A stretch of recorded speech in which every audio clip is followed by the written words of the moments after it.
Good evening, and welcome to the Midnight Spook Show here in the Horror Metal channel. I'm Hellhound, and today we're going to do a video that I've been planning to do for quite some time. I actually announced that I was going to do a video like this like 2 years ago, so it's finally here, and it's going to be the top 10 Stephen King movie adaptions, films based on Stephen King works. I'm a huge Stephen King fan. He's probably my favorite author. He's pretty much the horror author. Very obvious choice, but it's obvious for a reason. He's very creative, very imaginative, very great writer, very talented, and his books are great. I've read a lot of them, and the movies based on them are usually just as great as well. And these are my 10 favorites, as well as some honorable mentions. So let's go and get started. But before I do, one quick disclaimer. I'm only going to include his horror movies, movies based on a horror story that he did. So no Stand By Me, no Shawshank Redemption, no Green Mile. Those are great. We know those are great, but they're not really horror movies. Maybe have some horror elements here and there, especially Green Mile. But we're just going to talk about his horror stuff today. Maybe I'll talk about those other ones in another video. But anyway, just his horror movies. Let's go and get started. Number 10. Children of the Corn. I have this one pretty low because it's not really one of his better adaptions. There's a lot that are way better, but I like it. I have fond memories of this movie. I watched it when I was really young, and I always liked it. I love the setting. The small Nebraska town, the isolated community. I love the opening where all the kids kill their parents. That was pretty shocking and brutal, especially for the time. I really like Linda Hamilton. She was great in the Terminator movies. She's always been a favorite of mine. Peter Horton's good too. I never read I actually never read the Stephen King story this was based on, but I heard it was really good. And if it's anything like the movie, I'm sure it's even better, probably. But I really like this movie. There's a lot of better ones I could have went with, but as I said, I think it's a lot of fun. I always had fond memories of it. There's a lot of good creepy moments. Isaac is a really creepy villain. And so is Malachi. There's a lot of pretty suspenseful scenes, and I think it's pretty well done for the most part. It's flawed, but I think it's a lot of fun. It spawned a franchise. There's a lot of sequels that I like the second film, but for the most part, the sequels aren't really very good. But the first film I'd recommend it. But anyway, moving on. Number 9, Christine. It was basically a killer car, essentially. This is a pretty good movie. I was directed by John Carpenter, my favorite director. So, John Carpenter and Stephen King combined. How can you go wrong? You can't. It's flawed as well. There's a few things I don't like about it. There's a lot of deviations from the novel it was based on. A lot of changes made, but I think it really works as a movie.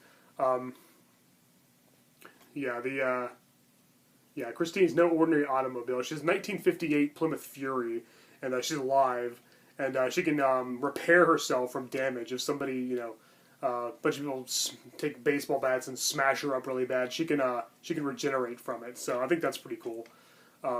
Really action-packed, explosive, intense climax. One of the best I've seen in a horror movie. There's also some other really unsettling scenes. Makes it a great one. Again, it's pretty flawed too, just like Children of the Corn. But I think there's enough good in it to make up for it. I like it a lot. I watched this movie when I was pretty young as well, and it left a big impact on me. I think it's one of the better ones. So Christine, good movie. Number 8. Now we're getting into the really good movies.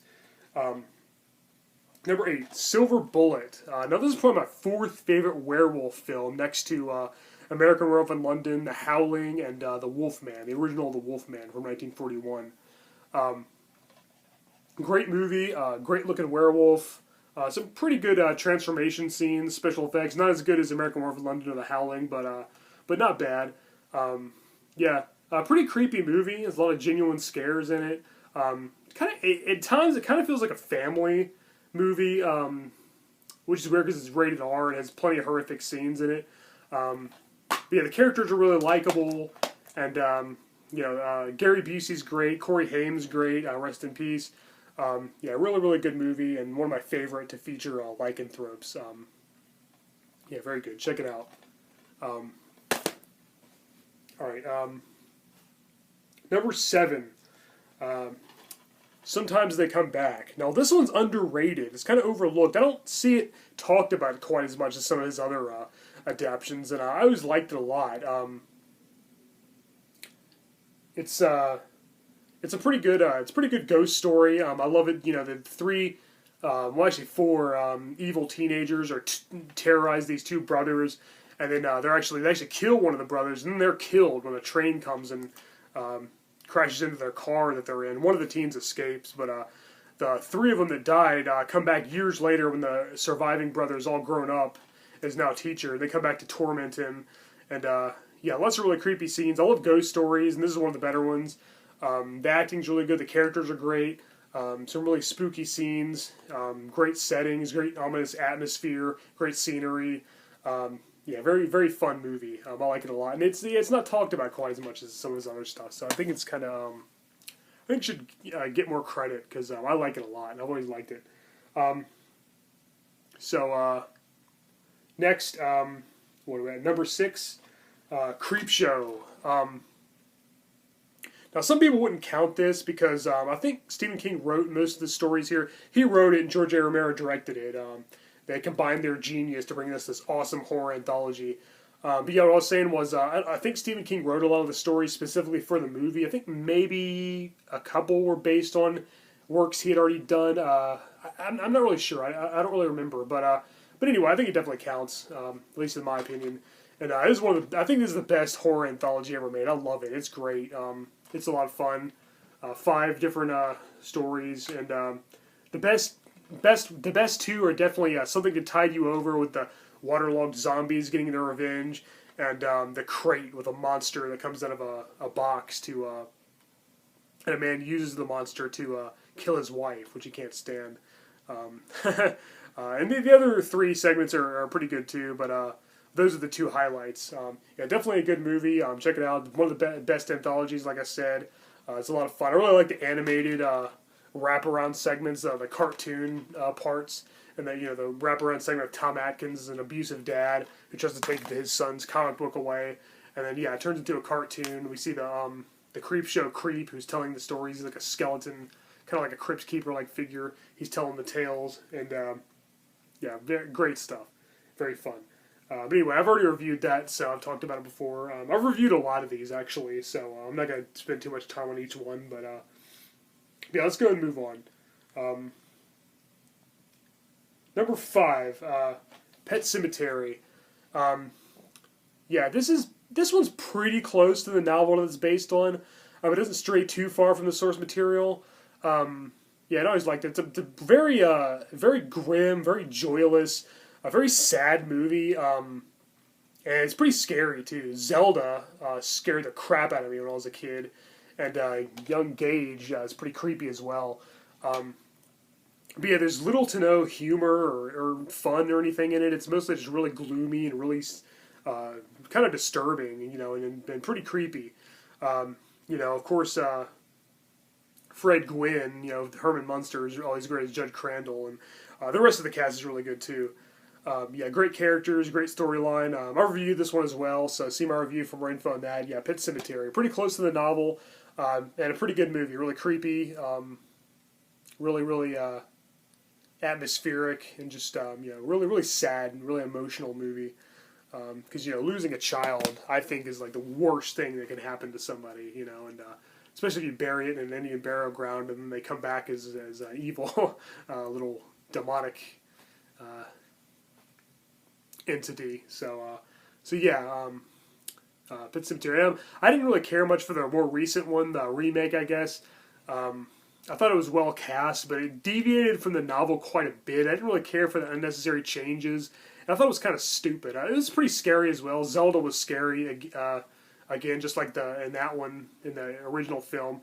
But yeah, I wasn't really big on it. It was okay, but maybe I should watch it again. But I wasn't really a huge fan. Didn't really grab me. But yeah, the book was great. I think the original movie was great. All right, number 4. Salem's Lot. Now I like both of them. I forgot to grab the 2003 version. Silly me. I forgot to grab that when I grabbed this, but I like that one a lot too. But I think I like this one even better. The original from 1979. It's a TV movie. It deviates significantly from the novel, mostly in that the main vampire, Kurt Barlow, in the novel, he was kind of suave and kind of normal. He could pass for human. He could blend in. He talked. He had dialogue. Here, he's basically a monstrous, demonic, fanged creature akin to Count Orlok from Nosferatu. He has more in common with Count Orlok from Nosferatu than his literary counterpart. And he has no lines, has no dialogue. He's completely silent. He's a mute, but he's really, really scary. I think he's really creepy in this movie. And the two Glick brothers, the two young boys who get turned into vampires, the scenes with them at the window, their eyes and their fangs and stuff, I think those are really creepy scenes too. So yeah, it's a very creepy movie, very scary. Like I said, it's a TV movie, but it doesn't ever really feel too watered down or anything, or like it's holding back, because it definitely delivers the scares. Yeah, it's a great book. It's one of the first Stephen King books I read, and it's definitely one of my favorites. And I think that one adapts it pretty well, despite making a lot of changes from the novel. And as I said, I like the 2003 version as well. I hear they're making another one. They're making another Salem's Lot adaptation, which I'm really thrilled for. I hope it's really close to the book, but I hope it has the kind of recaptures the spirit of the 1979 classic as well. I hope it's really scary and I hope it kind of captures the best parts of both adaptions while telling its own story and being faithful to the novel. So yeah, looking forward to that. That's going to be awesome. But yeah, Salem's Lot is my number 4. Number 3 would be It. Both of them. The 1990 TV movie with Tim Curry and the more recent 2017 film with Bill Skarsgård playing Pennywise. Yeah, both are great. Both are very well cast. Yeah, Tim Curry's great as Pennywise. Bill Skarsgård's great as Pennywise. This one's more fun and entertaining and more nostalgic for me. I have more fond memories of this, of course, since it came out first and years ago, and I saw it when I was good when I was young, and I always liked it a lot. However, this one is way closer to the book, and it's also far scarier. Bill Skarsgård's really creepy as Pennywise. Not that Tim Curry wasn't. But he's really, really scary here. He gives a really bone-chilling performance. Now, the thing is, this one, it's a two-parter. And when it was shown on TV, it was shown in 2 different parts. It focuses on, of course, the first part's mostly focusing on the kid when they were kids, the Losers Club, the 7 of them, when they were kids, told in flashbacks. And the second part focuses on them as adults. I think they did it better here. That it worked in the novel, but I think it works better in the movie if the first part is just them as kids, not with flashbacks, not showing them as adults looking back to when they were kids, and then having a second part, in Chapter 2, when they're grown up, several years later, several decades later. I didn't care for this one quite as much. It wasn't as good as the 2017 film. It was kind of a letdown as a follow-up, but it wasn't bad.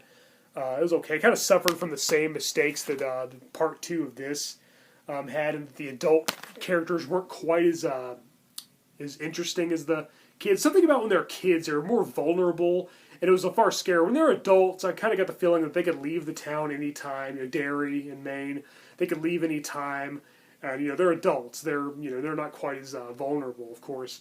When they're kids, nobody believed them, and they had to face it alone. When they're adults, I don't know, it wasn't as scary. But I think that the 2017 movie, the kids were really great. And I think that in this one, the adults were cast really well. They looked a lot like their child counterparts. The actors playing them looked a lot like the same characters when they were kids. So I thought that was really well done. It was really well cast. Both of them were well cast. The adults in the original were good too. They didn't look as much like the kids, with a few exceptions. But yeah, both movies are well cast and very well done. But I prefer the 1990 classic and the 2017 one are really good. Though the Chapter 2 has its moments. But yeah, for my number 3, it's a tie between both versions. Anyway, I've reviewed all of those movies as well, so check those videos out for more info. My number 2 favorite, my second favorite Stephen King adaptation would have to be Carrie. And I believe Carrie was the first novel he ever wrote, if I'm not mistaken. And I think he wrote it, didn't like it, threw it in the trash, but then his wife got it out of the trash, read it, said it was really good, and encouraged him to finish it and release it. Really glad he did. And yeah, this and this is of course an adaptation of that book. And it does a great job. It's very well done. It's directed by Brian De Palma. It stars Sissy Spacek as Carrie White, the title character. John Travolta's also in it, one of his earlier roles. And it's very well done. I like it a lot better than the I think that was it 2002. They made another adaptation, and then the more recent one with Chloe Grace Moretz. And there's also the Rage Carrie 2, a sequel to this, which wasn't really very good either. But yeah, I love the Carrie movies. This one's by far the best. It's my favorite, my second favorite Stephen King adaptation. Great book, great movie. It deviates quite a bit from the book in that in the book Carrie was more like overweight. She was kind of a bigger girl. Sissy Spacek's really skinny, of course, in this. So yeah, they made a lot of changes, but it's faithful enough to the book. It does it justice for sure. And, her crazy mother, her overly religious zealot mother, was probably the scariest character in the film. One thing I will say is I don't really find it.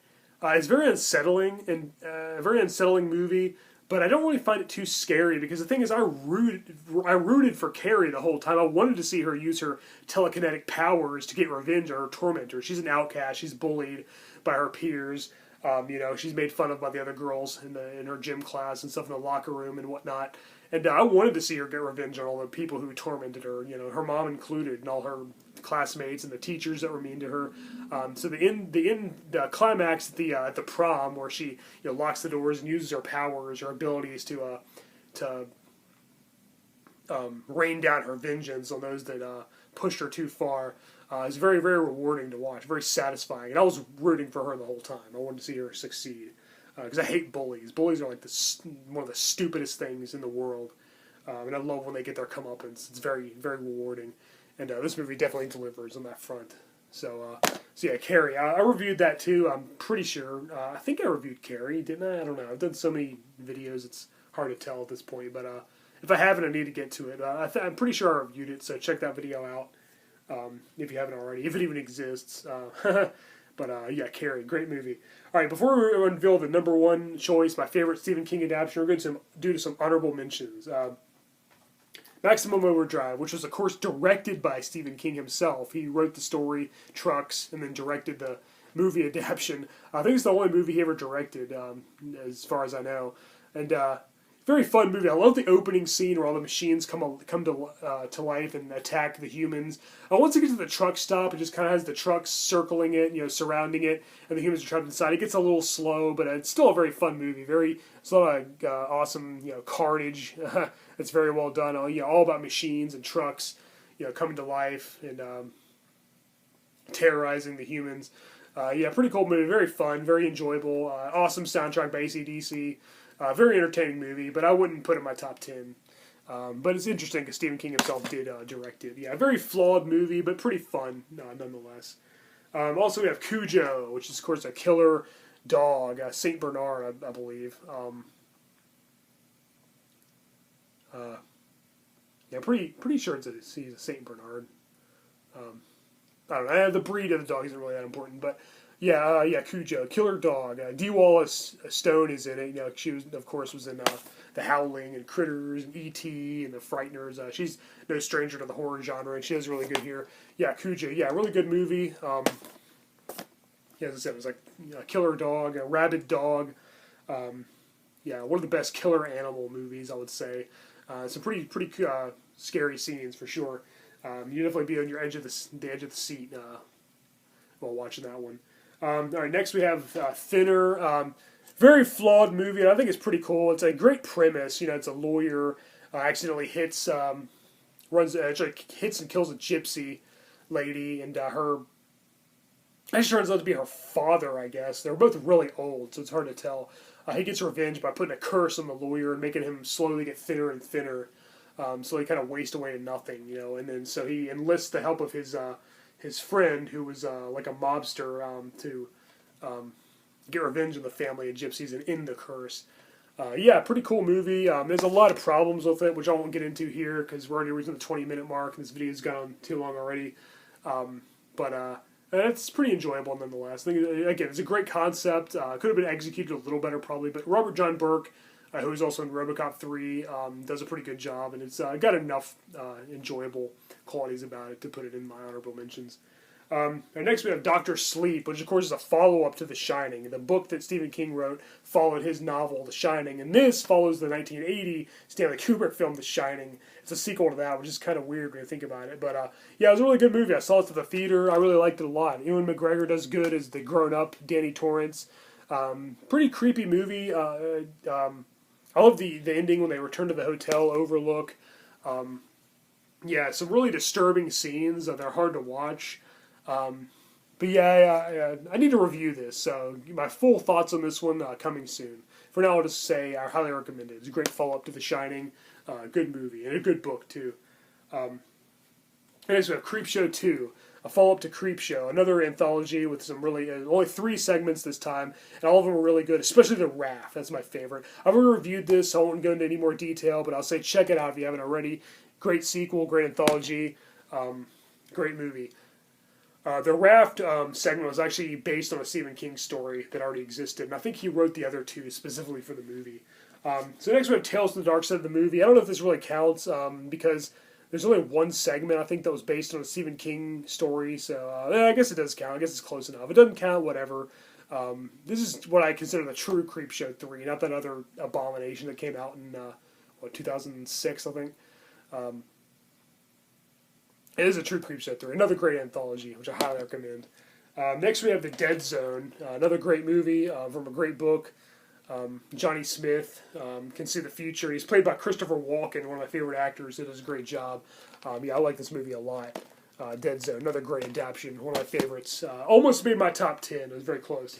Next we have another one that almost made my top 10. That's Misery. This probably would have been number 11, maybe. This almost made my top 10. This is a really good movie, too. Very intense, very traumatic. There's people like this who actually exist. Like Annie Wilkes, played by Kathy Bates. Yeah, she's just nuts. She's she's just insane. And oh, look, it's signed by Chris Bell. I got a Chris Bell autograph. Yeah, I got this from a thrift store. Whoever the previous owner was wrote his name on it. That's not me. That's not my name. I don't write my name on my movies. But yeah, Chris Bell autograph. How cool is that? Yeah. But yeah, Misery. Pretty good movie. Great adaptation. Very unsettling. Very disturbing stuff. And it almost made my top 10. It was very close. It's probably a better movie than Children of the Corn and maybe even Christine. But I think those are a little more enjoyable. They mean a little bit more to me. They're more nostalgic. But Misery's great too. But yeah, anyway... Now, my number 1 favorite Stephen King adaptation has got to be The Shining, directed by Stanley Kubrick. I love this movie. It's very creepy. It's very scary. Great atmosphere, great scenery, great tone, great moody setting. Yeah, it's the Overlook Hotel, which is one of the best settings in any horror movie. The Torrance family moves in. They're terrorized by ghosts and stuff. And, of course, Jack Torrance, the father, goes insane and tries to kill his wife and his young son, Danny Torrance. And, yeah, really scary movie. Very, very unsettling. It deviates really far from the novel. Stephen King himself didn't care for this one. He had a lot of problems with it. So much that he made his own adaptation. He had a lot more to do with this one, the 1997 TV miniseries, The Shining, which is really good too. I like this one a lot. This time, Steven Weber plays Jack Torrance, and he's not really as memorable as Jack Nicholson, but he does a great job. And yeah, I like this one a lot. It's really good and much closer to the novel. And Stephen King was, of course, more happy with this one. He had a lot to do with it, and I think he wrote the teleplay and.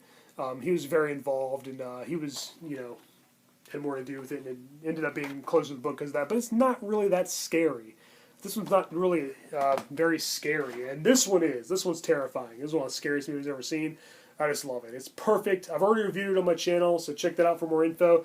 Great movie, great adaptation, despite it kind of doing its own thing. Stanley Kubrick really made this his own. It's more Stanley Kubrick work than a Stephen King work, but I love it. It's perfect.